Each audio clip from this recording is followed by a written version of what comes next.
तन की पीड़ा का उपचार औषधि से संभव है, लेकिन मन की पीड़ा केवल दूसरों से बांटने से ही कम होती है।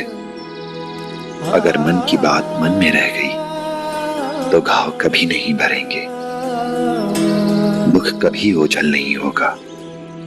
इसलिए आपके मन में जो भी बात है आप खुलकर मुझसे कह सकते हैं। कहिए। साईं, जब तक मेरी पत्नी जिंदा थी हमारे परिवार में खुशियां ही खुशियां थी।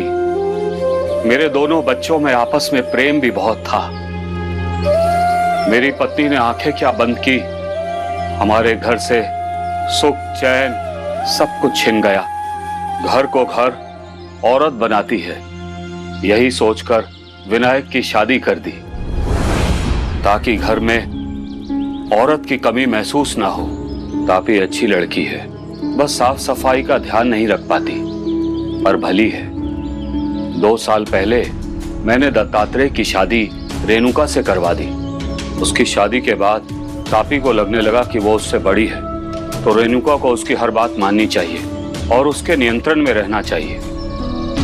अब रेणुका आजाद ख्यालों वाली है, थोड़ा बचपना है उसमें और थोड़ी मुंहफट भी है। इस वजह से दोनों में ठनी रहती है, जुड़ाव कभी नहीं रहता। दोनों के झगड़ों का प्रभाव मेरे बेटों पर पड़ने लगा और वो भी अपनी अपनी पत्नियों का पक्ष लेकर लड़ने लगे। पिछले 2 सालों में एक भी दिन ऐसा नहीं गया जब हमारे घर में झगड़े ना हुए हों। होली, दिवाली, दशहरा, इन पर्वों में लोगों के घरों में खुशियां मनाई जाती हैं और हमारे घर में झगड़े होते हैं। मिठाई कौन बनाएगा, खाना कौन बनाएगा, मैं क्यों बनाऊं, वो क्यों नहीं बनाएगी। अब तो आस पड़ोस के लोग भी मजाक उड़ाने लगे हैं। भेड़ बकरियों की तरह लड़ते रहते हैं, ये देखकर मुझे भी शर्म आती है। अब मैं तंग आ गया हूं, इसलिए मैंने एक फैसला लिया है साईं कि मैं अपनी जायदाद को दोनों बेटों में बराबर बराबर बांटकर कहीं दूर चला जाना चाहता हूं, जहां 2 पल की शांति हो। ये लोग अपनी जिंदगी जैसे चाहें वैसे जिएं, मैं अपनी बची हुई जिंदगी शांति से जीना चाहता हूं।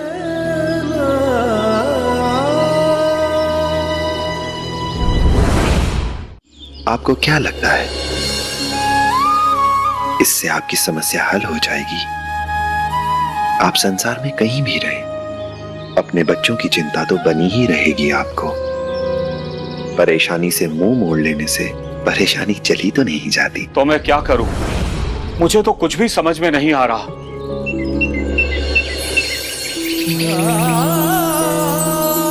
आइए मेरे साथ।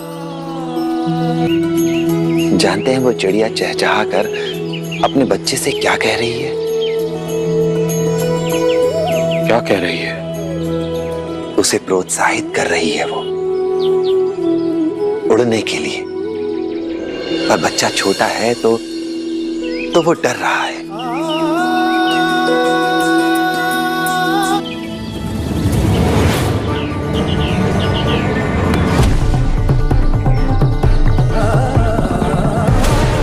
अरे बच्चा गिर गया, मुझे उसकी मदद करनी चाहिए। रुकिए, देखिए क्या होता है।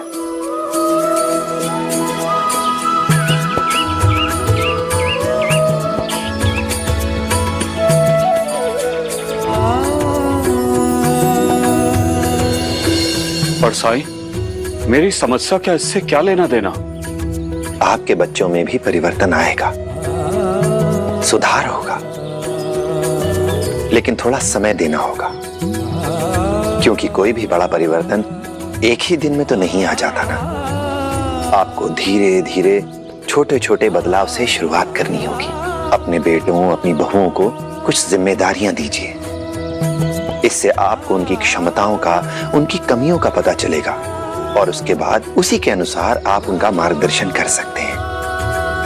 तभी उन्हें परिश्रम का महत्व समझ में आएगा, परिवार का महत्व समझ में आएगा, जीवन की कठिनाइयों को समझ पाएंगे और तभी वो इकट्ठे रह सकते हैं। तो साईं, आप ही बताइए कैसे होगा ये सब संभव?